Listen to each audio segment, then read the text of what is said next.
Lorenzen Wright made headlines as the Clippers' 7th overall pick in the 1996 NBA draft. But in 2010, he mysteriously disappeared. Police found his body 10 days later. The case went cold for 7 years until new evidence led Memphis police to make 2 arrests. In this LA Times investigation, reporter Nathan Fenno asks, who killed Lorenzen Wright?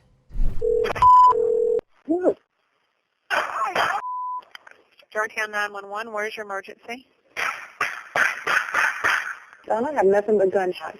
This disturbing 911 call was placed by Lorenzen Wright, July 19, 2010. 10 days later, Wright's body was found on a back road outside Memphis. His body so decomposed from the elements, it weighed only 57 pounds. The case grew cold, but after 7 long years, tips led authorities to the murder weapons. And shortly after, Billy Ray Turner, a church deacon, was arrested along with Lorenzen Wright's very own ex-wife, Shara Wright. Wright and Billy Ray Turner are now about to stand trial for the crime. Here, with all the inside details, is Nathan Fenno of the LA Times. Tell us about Lorenzen. Who was he? Lorenzen was an icon. He was a local guy in Memphis. He attended the University of Memphis. He was a star basketball player. He was nicknamed the Howl because he screamed after his dunks and blocked shots. Everybody loved him. He had an easygoing personality that really made him somebody that everybody in town wanted to be like. And then he came here. And then he came here. He was a promising player. He ended up making $55 million in his NBA career. He was somebody who had it all. Well, he met his soon-to-be wife when he was 16 and she was 21. What was that relationship like? Yeah, his wife, his name was Shara. Her dad was Lorenzen's basketball coach for a club team. So they had a very interesting dynamic from the get-go.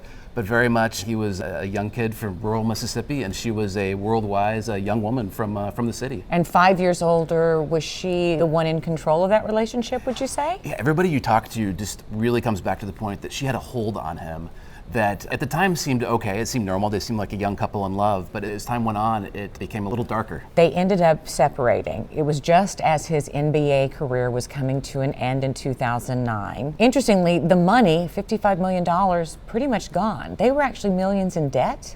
Yeah, they had homes that were being foreclosed on, mansions that were going away.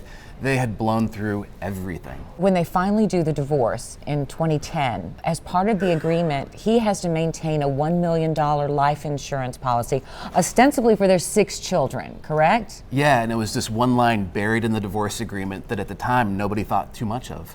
But she was the trustee. The money went to her.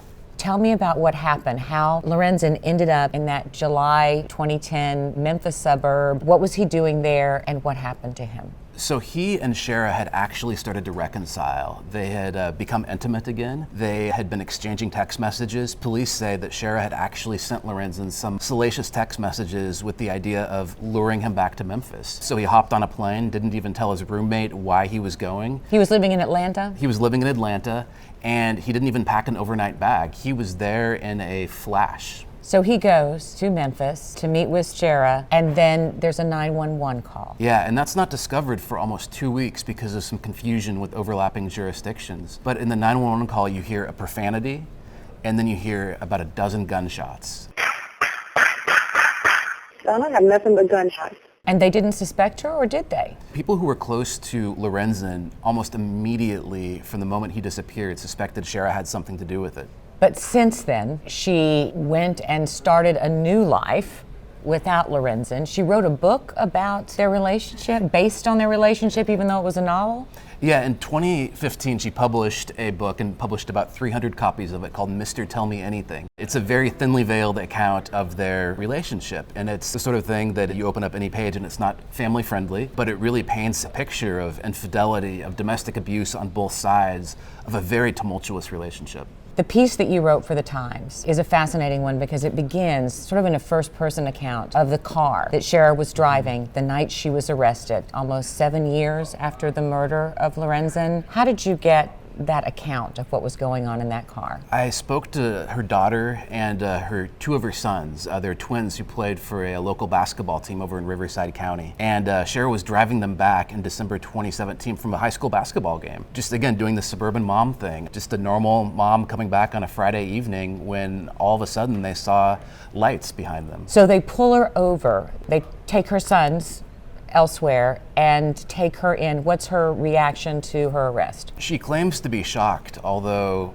as my reporting found out, that she had been noticing police cars following her around for several days. But as they have her on the side of this freeway, her arms keep dropping down and her kids are crying and screaming and telling her to keep their arms up as the cops have their guns drawn. And do her kids believe that she's innocent? 100%. They are totally devoted to her and she's totally devoted to them. They've already lost one parent, of course, with their dad's killing. They don't want to believe that their mom had anything to do with this. But what about all these tales, the infidelities, that associating her with one of the shooters that apparently she was having an affair with? You know, they believe it's a conspiracy, and that's the word they used in my discussions with them, a conspiracy by the prosecutors in Memphis to get their mom for some reason. So they take her into custody here, and you get a letter. She sent a very odd letter. She didn't deny she killed Lorenzen, which was very strange in that situation. Wouldn't you be screaming from the rooftops that, hey, I'm innocent? She said there's been a media conspiracy to essentially turn her into a monster, which was a little odd. And then she said that she has a sequel to her book that will be available for sale in time for the holidays, which was a really odd thing to say. What's next for her? She's scheduled for trial, and no word on when the sequel to the book will come out. Nathan Finno, you can't make this kind of story up. You really can't. You really can't. It's stranger than fiction. Shara Wright and Billy Ray Turner have both been charged with murdering Wright to collect on his life insurance. Both have pleaded not guilty. Their trial is scheduled to start in September.